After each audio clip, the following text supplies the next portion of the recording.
So, like, nobody could stretch a dollar like my mother. I mean, if there was like an Olympic sport in dollar stretching, this would be my mother. Gave her huge joy. Anyway, she figured out one day I had this pair of jeans from J.C. Penney's, and they were like 5 years old, and they were all stained and all screwed up, and I got too fat for them. And my mom had bought them at a discount place for like $10. She brought them back to J.C. Penney's, and they gave her $30 for them. And it was like a light bulb went off. So from that point on, she was going to these dollar-a-bag church sales.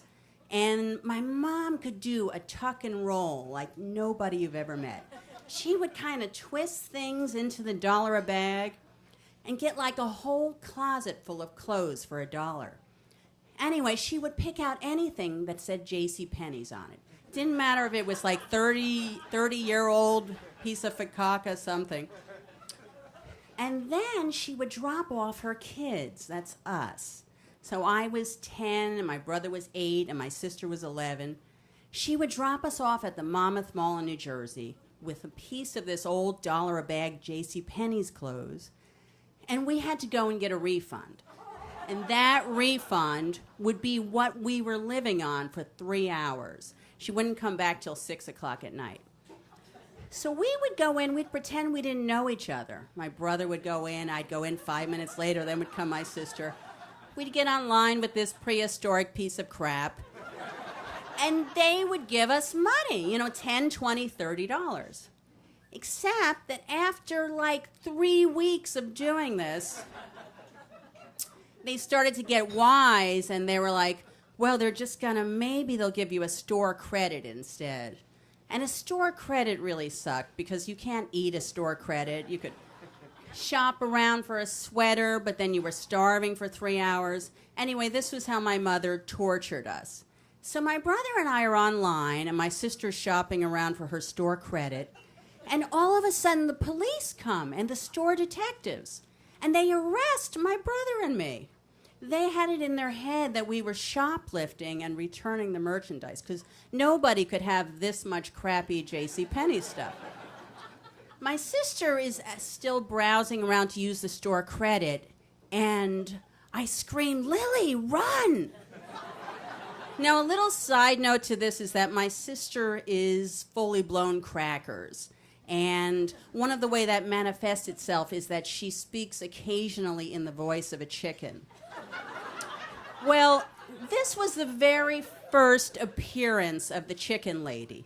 So as she's running and the cops are running after her, she hits that place, the line where when you leave a store, you're in the mall. She hits that place and she tastes freedom for the first time. And she realizes she might actually escape the store detectives. So as she's taking off into the mall, she goes, Brigitte!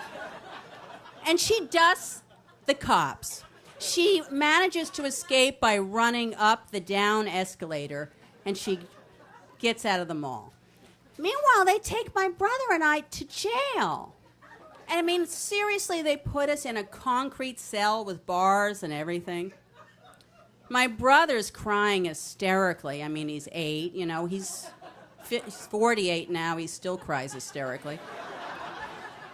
But I had been staying up late at night and watching this import show called Prisoner Cell Block H. Now, I didn't know much about anything. I was 10. I didn't know about sex. I didn't know about gay or straight. But I did know that when I watched Prisoner Cell Block H and I saw this butch dyke named Johnny, it kind of gave me titillations, So I was kind of thinking, like, this jail thing could be cool, Anyway, after about 3 hours, the sergeant comes and he opens up our jail cell, and he has this look like his insides have been chewed out. And I knew that look. As we're approaching the front desk, I can already hear my mother screaming, "You'll be hearing from my lawyer!" And everyone looks completely wrecked. So we get out.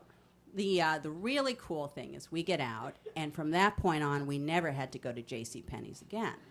And when my mother would drop us off at the mall, she'd actually give us cash. I mean, real green. So I didn't think much of it, although it did seem like my mom had a lot of cash for a while. But many years later, on my 18th birthday, when I was a starving artist, I got a check in the mail for $1,900 from JCPenney's. Turns out my mother had just sued them for more money than all the dollar a bag sales in New Jersey. And that check, woo, we're talking real joy now.